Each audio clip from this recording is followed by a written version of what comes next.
As the world's oldest democracy heads to the polls, in one of the most closely contested elections in the history of the United States, the atmosphere is tense and tension is palpable.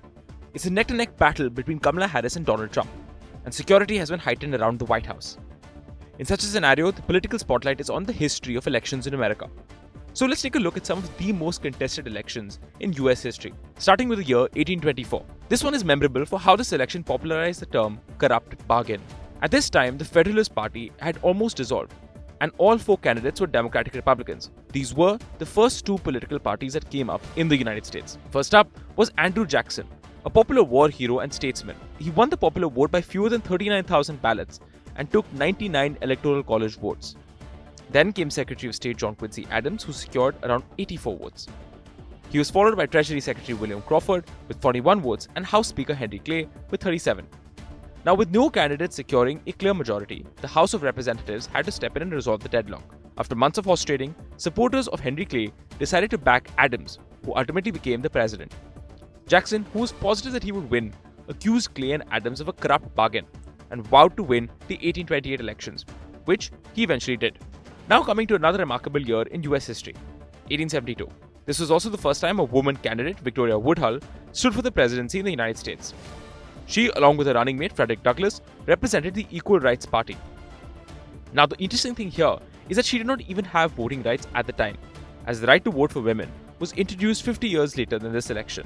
The 1872 election, though, was not known for this, but also because one of the main candidates never saw the final Electoral College vote. Horace Greeley, a newspaper founder, was not expected to pose a serious challenge to incumbent President Ulysses S. Grant.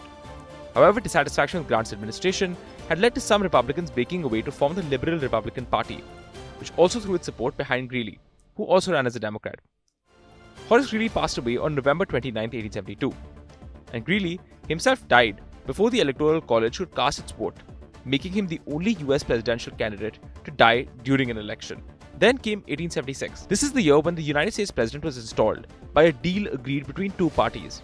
In this year, Democrat Samuel Tilden had beaten Republican Rutherford Hayes in the election. He secured 250,000 more ballots in the popular vote and had 19 more votes in the Electoral College. However, he still fell short of one Electoral College vote needed for a majority of 185. That was when four states comprising a total of 20 votes, Florida, Louisiana, South Carolina, and Oregon, were disputing the results, with each party claiming that the other had conducted fraud. So it was agreed to establish a 15-member commission. This commission was made of 7 Republicans, 7 Democrats, and an independent. Now, the independent is Supreme Court Justice Joseph Bradley, turned out to be a die-hard Republican who would cast every vote for Hayes.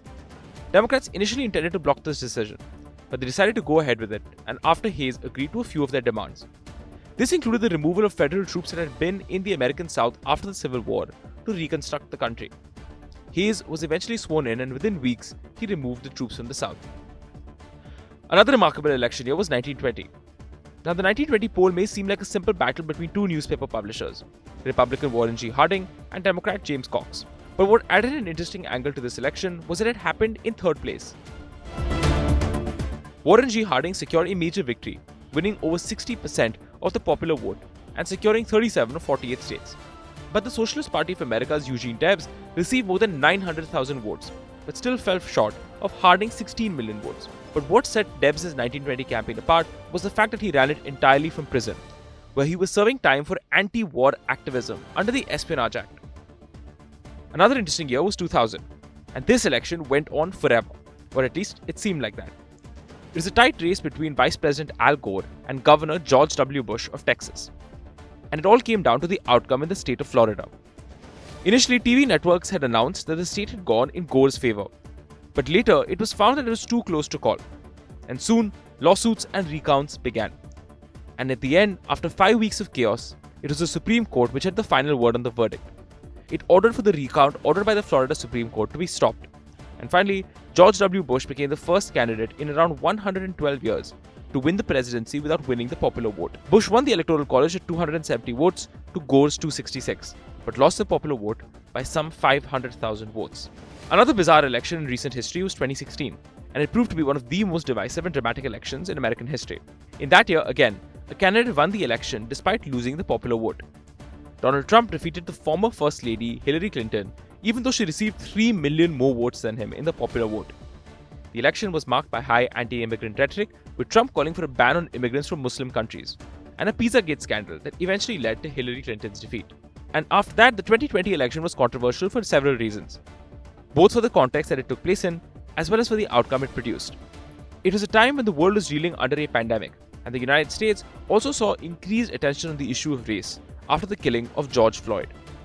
Trump was facing backlash over his handling of the pandemic and combative responses to protests, while Joe Biden emerged as someone who could provide the healing America needed. A record number of Americans cast their ballots early, which resulted in delays in vote counting and reporting. Biden won the Electoral College 306 votes to Trump's 232.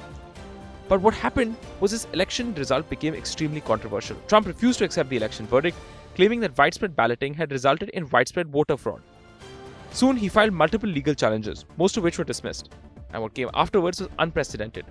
On January 6, 2021, thousands of Trump supporters overwhelmed Capitol Police and stormed the Capitol building.